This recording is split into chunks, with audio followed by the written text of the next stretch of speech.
Hey everyone, welcome back.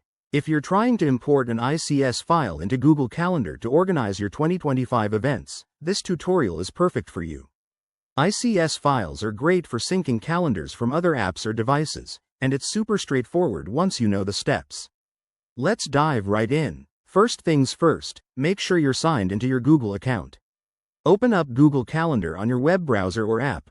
I'll be using the web version for this example. Once you're in, look for the gear icon in the top right corner.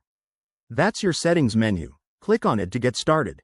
In the settings page, scroll down the left sidebar and select Import and Export. This is where the magic happens. Under the Import section, you'll see an option to upload a file.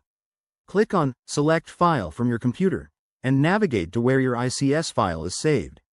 Make sure it's the correct file, especially if you're dealing with 2025 events. Double-check that the dates are accurate to avoid any scheduling mix-ups. After selecting the file, hit the Import button. Google Calendar will process the file and add the events to your calendar. Depending on the file size, this might take a few seconds. Once it's done, head back to your main calendar view, and you should see all your new events pop up.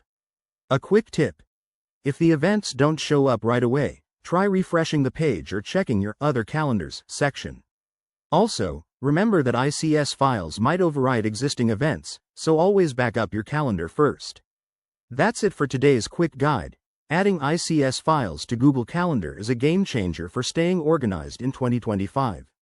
If you found this helpful, hit that like button, subscribe for more tech tips, and drop a comment if you have any questions. Thanks for watching, and see you in the next video.